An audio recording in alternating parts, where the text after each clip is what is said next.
नमस्कार श्रोताओं, ये रेडियो जागो 90.4 FM है।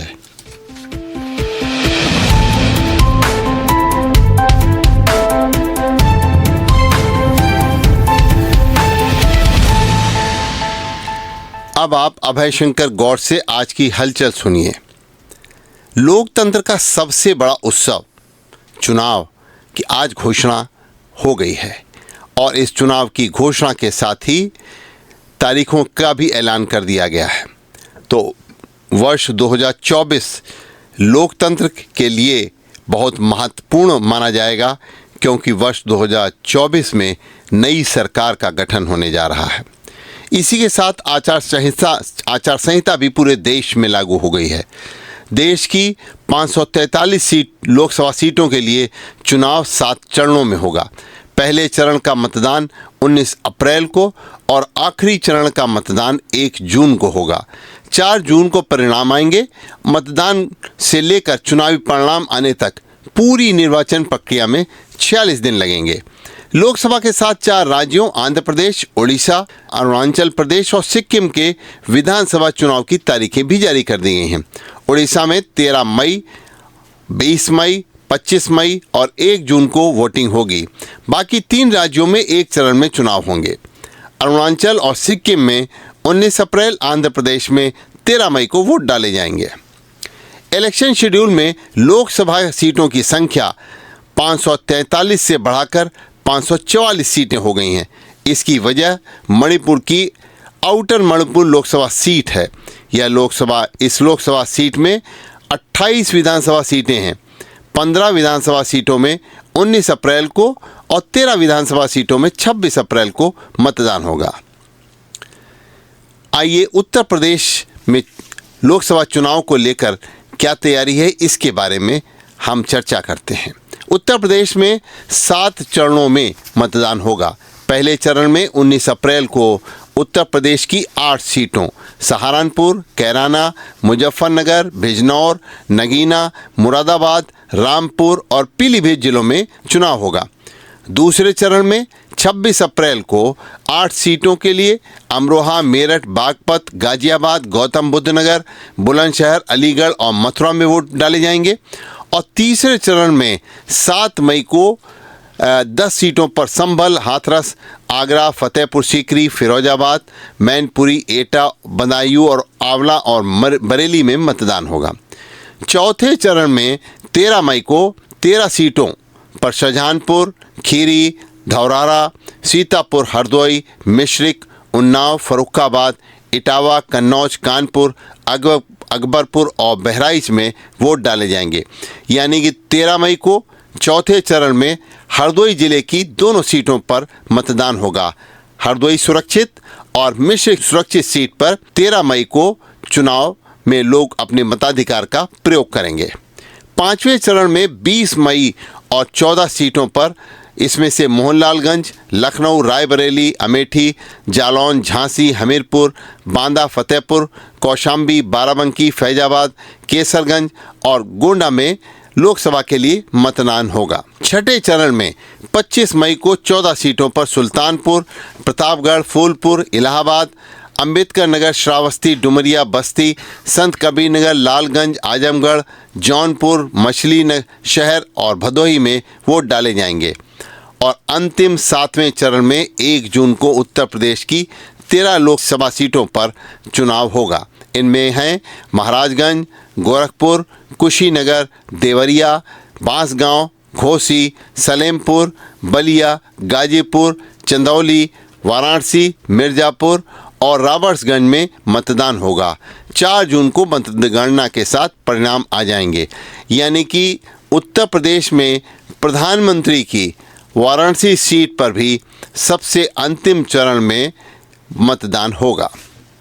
लोकसभा सामान्य निर्वाचन की घोषणा होते हुई हरदोई के जिलाधिकारी मंगला प्रसाद सिंह ने सभी आचार संहिता का पालन सुनिश्चित करने के लिए पुलिस अधीक्षक के साथ हरदोई शहर में विभिन्न स्थानों पर भ्रमण किया और उसके बाद उन्होंने कलेक्ट्रेट में आयोजित पत्रकार वार्ता में रेडियो जागो 90.4 FM को बताया चुनाव के बारे में क्या क्या तैयारी की गई हैं, इसके बारे में विस्तृत जानकारी देते हुए उन्होंने बताया। जिलाधिकारी मंगला प्रसाद सिंह को आप सुनिए। हमने डिस्ट्रिक्ट लेवल मास्टर ट्रेनर्स भी तैयार कर लिए हैं जो पोलिंग पर्सनल्स को ट्रेन करेंगे। इसके अलावा जो हमारा डिस्पैच सेंटर है, इस बार डिस्पैच सेंटर 2 स्थानों पर है। हरदोई संसदीय क्षेत्र का dispatch centre CSM degree college में होगा, जिसमें 5 विधानसभाओं की डिस्पैच की जाएगी पोलिंग पर्सनल्स के साथ साथ मशीनें। वहाँ हम लोग विधानसभावार और सेक्टर वाइज बसेस और जो व्हीकल्स हैं उसको भी हम लोग वहाँ से डिप्लॉय कराएंगे। इसके अलावा जो मिश्रित संसदीय क्षेत्र की 3 विधानसभाएं हमारे जनपद की हैं, उसका भी डिस्पैच हम लोग इस बार ITI भवन से करा रहे हैं, वहाँ 3 विधानसभाओं का होगा। साथ ही साथ कलेक्शन सेंटर, स्ट्रांग रूम और काउंटिंग ये मंडी के परिसर में होगा। इसके लिए भी सभी 8 विधानसभाओं के लिए स्ट्रांग रूम्स आइडेंटिफाई किए जा चुके हैं, वहाँ तैयारियां चल रही हैं। अधिकांश तैयारियां हमारी पूरी हो चुकी हैं, थोड़ी बहुत साफ सफाई और छोटे मोटे काम बचे हैं जिन्हें हम हफ्ता 10 दिन के अंदर पूरी करा लेंगे। वो भी काम हमारा पूरा हो चुका है। तो इस बार इस मतदान में लोकसभा चुनावों के लिए जो तैयारी की जा रही है उसमें विशेष बात यह है कि अब की बार सारे लोगों को ट्रेनिंग जो है वो अब राजकीय डिग्री कॉलेज जो सीतापुर रोड पर है वहाँ पे होगी, और जो पोलिंग पार्टियां हैं वो जिस तरीके से पहले जाती थी CSN कॉलेज से और ITI से उसी तरीके से जाएंगी। इसके अलावा जिलाधिकारी मंगला प्रसाद सिंह का सारा ध्यान इस बार मतदान प्रतिशत को पिछले बार की तुलना में बढ़ाने पर है, और इसके लिए स्वीप कार्यक्रम उन्होंने चलाने के लिए पहले से प्रयास कर रहे हैं। और उनका प्रयास है कि एक एक व्यक्ति गांव-गांव में जो भी मतदाता हैं उनको जागरूक किया जाए कि वो मतदान वाले दिन लोकतंत्र के इस सबसे बड़े अधिकार यानी मताधिकार का प्रयोग करने के लिए जरूर जाएं। तो आइए जिलाधिकारी बता रहे हैं कि स्वीप के लिए उन्होंने क्या व्यवस्थाएं की हैं। एक महत्वपूर्ण समस्या रही है हमारे जनपद की वोटिंग परसेंटेज को लेकर। पिछले विधानसभा और लोकसभा का अगर हम लोग वोटिंग परसेंटेज देखें तो स्टेट एवरेज से हमारा कम रहा है। हमारा प्रयास है कि इस बार वोटिंग परसेंटेज बढ़े। इसके लिए स्वीप एक्टिविटीज के अंतर्गत हम लोगों ने काफी प्रयास किया है। अभी वर्तमान में हम लोग हर ग्राम पंचायत में ये एक्टिविटी चला रहे हैं। हर विधानसभा में हमने 2-2 दिन फिक्स किया हुआ है। प्रत्येक ग्राम पंचायत में हर सप्ताह कम से कम 2 कार्यक्रम स्वीप के तहत हम लोग करा रहे हैं, और मैंने मैंडेटरी कर रखा है कि अगले 1 महीने तक प्रत्येक ग्राम पंचायत में कम से कम 8 प्रोग्राम होंगे। ये प्रोग्राम भिन्न भिन्न दिनों में भिन्न भिन्न लोगों के लिए है। किसी दिन किसान के लिए है, किसी दिन PWD वोटर्स के लिए है, किसी दिन महिलाओं के लिए है, किसी दिन यूथ वोटर्स के लिए है।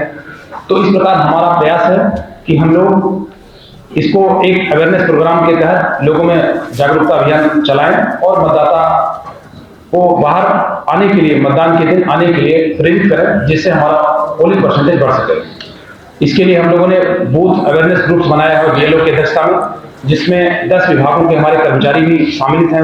उसमें आंगनबाड़ी कार्यकर्ती हैं, सहायिका है, लोकल शिक्षा मित्र है, पंचायत सहायक है, लेखपाल है, सेक्रेटरी है। इन सारे कर्मचारियों को हमने इन्वॉल्व कर रखा है और ये कार्यक्रम स्वीप के तहत सकुशल चलाया जा रहा है। प्रत्येक कार्यक्रमों में मैं भी कहीं जा रहा हूँ, CDO, ADM, हमारे SDMs भी सीनियर लेवल पर भी लोग जा रहे हैं। प्रयास यही है कि इस बार वोटिंग परसेंटेज पिछले लोकसभा और पिछले विधानसभा से कहीं अधिक हो, और हमने उन पोलिंग स्टेशंस को हाईलाइट किया है जहां वोटिंग परसेंटेज लास्ट इलेक्शंस में जिले के एवरेज से भी कम रहा है। ऐसे पोलिंग स्टेशंस को हमने शॉर्टलिस्टिंग की है। हरदोई के जिलाधिकारी मंगला प्रसाद सिंह ने कहा है कि भारत निर्वाचन आयोग के निर्देशों का पालन पूरी तरीके से सुनिश्चित किया जाएगा। पुलिस अधीक्षक केशव चंद्र गोस्वामी ने आज FST टीमों में लगे पुलिस अधिकारी रिलीव आने के बाद उन्होंने अब कहा तभी अपना कार्यस्थल पर छोड़ें। आज मुख्य विकास अधिकारी सौम्या गुरुरानी, अपर जिलाधिकारी प्रियंका सिंह ने भी अपने अधीनस्थ अधिकारियों और कर्मचारियों को ये निर्देश दिए कि हर हालत में चुनाव आयोग की आचार संहिता का पालन होना चाहिए। तो लीजिए, अब बहुत दिन से जिसका इंतज़ार था लोकसभा चुनाव की, अब आज ये घोषणा के बाद मतदाताओं में जहां जागरूकता और जहां जिज्ञासा बढ़ रही है, वहीं जो लोकतंत्र के इस बड़े उत्सव में शामिल होने के लिए अपने प्रत्याशी के रूप में बनना चाहते हैं, उन्होंने भी अब मतदाताओं की नब्ज़ टटोलना शुरू कर दिया है। अभी आप सुन रहे थे अभय शंकर गौड़ से आज की हलचल। सुनते रहिए रेडियो जागो 90.4 FM और अब सुनिए हमारे रेडियो जागो 90.4 FM के अन्य कार्यक्रम।